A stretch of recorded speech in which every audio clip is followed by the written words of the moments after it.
जननी जन्म सौख्यानां वर्धनी कुल संपदां पदवी पूर्व पुण्यानां लिख्यते जन्म पत्रिका गजाननं भूतगणादिसेवितं कपितजम्बो फलसारभक्षितम् उमासुतं शोकविनाशकारणं नमामि विघ्नेश्वर पादपङ्कजम् आदित्याय च सोमाय मंगलाय बुधाय च गुरु शुक्र शनिभ्यश्च राघवे केतवे நமஹ. உலகெங்கும் வாழக்கூடிய நெக்ஸ்ட்ஜென் நேயர்கள் அனைவருக்கும் வணக்கம். நான் உங்கள் டாக்டர் வி ராஜ்குமார் சிவாச்சாரியார் பேசுகிறேன். இந்த வார ராசி பலன்கள் நம்ம பார்க்க போகிறோம். திங்கட்கிழமையிலிருந்து ஞாயிற்றுக்கிழமை வரை அன்றாடம் நாம் சந்திக்கக்கூடிய சில விஷயங்கள்லாம் இருக்குது. இந்த வார ராசி பலன்கள் என்பது ரொம்ப மிக முக்கியமானது. நம்ம இந்த வாரத்தில் நடக்கக்கூடிய நம்மளுடைய உத்தியோகம், நம்மளுடைய சில விஷயங்கள்லாம் நமக்கு எப்படி இருக்கும், கொடுக்கல் வாங்கல் விஷயங்களாக இருக்கட்டும், ஒரு சொத்து பரிமாற்றமாக இருக்கட்டும், ஏதாவது ஒரு நல்ல விஷயங்களாக இருந்தாலும் சரி, ஒரு கெடுதலான விஷயங்களாக இருந்தாலும் சரி, 12 ராசிகளுக்கு எப்படி இருக்குது அப்படிங்கிறத நம்ம சில விஷயங்கள்லாம் ஹைலைட் பண்ணி சொல்லலாம் அப்படின்னு இருக்கேன். ஸோ யாரெல்லாம் எந்தெந்த ராசிக்காரர்கள் மிகவும் கவனமாக இருக்க வேண்டும், எந்தெந்த ராசிக்காரர்களுக்கு சில பிரச்சனைகள், தேவையில்லாத வீண் பழி பிரச்சனைகள்லாம் வரப்போகிறது, இந்த வாரத்திற்கான சில முக்கியமான விஷயங்கள்லாம் என்னென்ன, யார் யாருக்கெல்லாம் சில பிரிவினைகள் ஏற்பட போகிறது அப்படிங்கிறத நம்ம பார்க்க போகிறோம். சில விஷயங்கள்லாம் வந்து பார்த்தீங்க அப்படின்னு சொன்னால் லாட் ஆஃப் மிஸ் அண்டர்ஸ்டாண்டிங்ஸ்ன்னு சொல்லுவாங்க. சில விஷயங்கள்லாம் நமக்கு எப்படி இருக்குது, என்னென்ன நம்ம பண்ணணும் பண்ணக்கூடாது அப்படிங்கிற மாதிரியான சில விஷயங்கள் இந்த வாரத்திற்கான என்ன பரிகாரம் பண்ணிட்டா அதிலிருந்து நம்ம ஓரளவுக்கு கொஞ்சம் நம்ம தற்காத்துக்க முடியும் அப்படிங்கிறத நம்ம பார்க்க போகிறோம். வாங்க வீடியோக்குள்ளே போகலாம். கடைசி வரைக்கும் வீடியோ ஸ்கிப் பண்ணாமல் பாருங்கள். அப்போ தான் 12 ராசிகளுக்கான சொல்லியிருக்கக்கூடிய எல்லா விஷயங்களும் உங்களுக்கு தெரிந்து கொள்ள முடியும். மிதுன ராசி நேயர்களை, மிதுன ராசிக்கு எப்படி இருக்கு இந்த சில குழப்பங்கள், சில பிரச்சனைகள்லாம் இந்த வாரத்தில் சில விஷயங்கள்லாம் வந்து போனாலும் மன சஞ்சலமாகவே தான் இருக்கு, மன உளைச்சலாகவே தான் இருக்கு சில நேரத்தில் இந்த வாரத்தில்.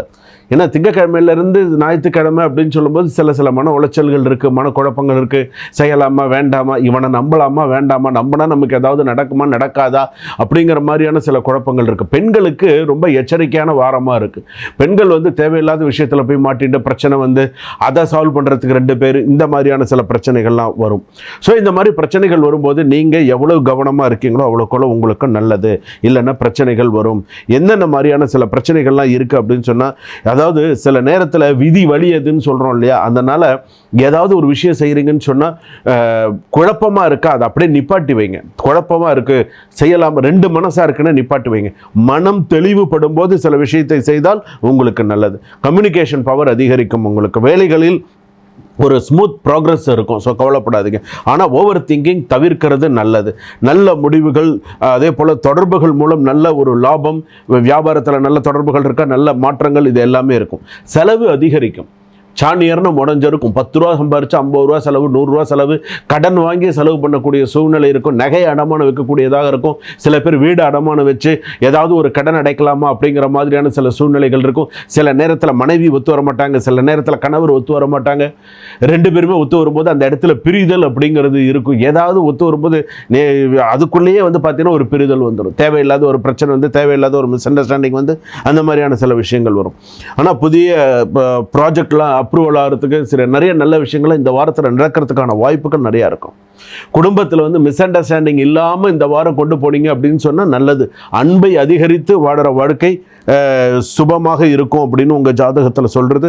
அதே போல் இந்த வார ராசி பலன்கள் சொல்கிறது. அதே போல் வந்து சொத்து வாங்கும் சிந்தனை அதிகமாக இருக்கும். இந்த வாரத்தில் ஏதாவது இடம் வாங்கலாமா, ஏதாவது ஒரு விஷயங்கள் செய்யலாமா அப்படிங்கிற மாதிரி இருக்கும். வண்டி 2 வீலர் 4 வீலர் வாங்குறதுக்கான யோக அம்சங்கள்லாம் இருக்கும். அதே போல் நரம்பு தொடர்பான, உடல்நிலை பாதிப்பு தொடர்பான சில விஷயங்கள் வரும். சில பேருக்கு இந்த வாரத்தில் மிதுன ராசியில் ஆண் பெண் உடலில் வீட்டில் இருக்கக்கூடியவர்களுக்கும் ஹாஸ்பிட்டாலிட்டி 3 நாள் 4 நாள் ஹாஸ்பிட்டல் போயிட்டு வரக்கூடிய ஒரு சூழ்நிலை வரும். குழந்தையை தூக்கிட்டு ஹாஸ்பிட்டலுக்கு போகக்கூடிய சூழ்நிலை வரும். குழந்தைக்கு சில மாற்றம் காரணமாக குழந்தைக்கு உடல்நிலை பாதிப்பு வரும். குழந்தைக்கு மிதுன ராசியாக இருப்பினும் குழந்தைக்கு அந்த ஜாக்கிரதையாக பார்த்துக்கிறது நல்லது. பைக் ரைடெல்லாம் போகிறீங்க அப்படின்னு சொன்னால் கவனமாக போங்க, கவனமாக வாங்க. அதே போல் வந்து புதன்கிழமை இல்லைன்னா இந்த வார ராசி பலன்கிறதுனால புதன்கிழமை அன்னைக்கு நவகிரகத்தில் இருக்கக்கூடிய புத பகவானுக்கும் ராகு பகவானுக்கும் ஒரு 2 நெய் தீபம் ஏற்றி அந்த வாரத்துக்கு உண்டான வழிபாடை செய்யுங்க. வீட்டு பக்கத்திலே இருக்கும் நவகிரக கோவில்லாம் இல்லாமல் இருக்காது. புதனுக்கும் ராகுக்கும் விளக்கு ஏற்றுங்க. ஸோ சில விஷயங்கள்லாம் உங்களுக்கு சில விஷயங்கள்லாம் நல்லபடியாக நடக்கும். அதை அப்படியே பயன்படுத்திக்கோங்க. அதே போல் வந்து பார்த்தீங்க அப்படின்னு சொன்னால் கொடுக்கல் வாங்கல் விஷயத்தில் பெண்கள் எச்சரிக்கையாக இருங்க. பண விஷயத்தில் கெட்ட பேர் வரத்துக்கு இந்த வாரத்தில் வாய்ப்புகள் இருக்குது. அதே போல் வந்து ஷேர் மார்க்கெட்டில் மற்ற விஷயத்தில் பண முதலீடு அகலக்கால் வைக்கிறது அப்படிங்கிறது வேண்டாம். எதில் செய்தால் நல்லதோ அதை மட்டும் பண்ணுங்கள். மனம் குழப்பம் அடைகிறது. தெளிவான சிந்தனை வேண்டும். நிறைய நற்காரியங்கள்லாம் கூடி வரதுக்கான வாய்ப்புகள் நன்னா இருக்குது. சக்ஸஸ்ஃபுல்லாக இருக்கலாம். பொறுமையாக இருங்க. சுபம்.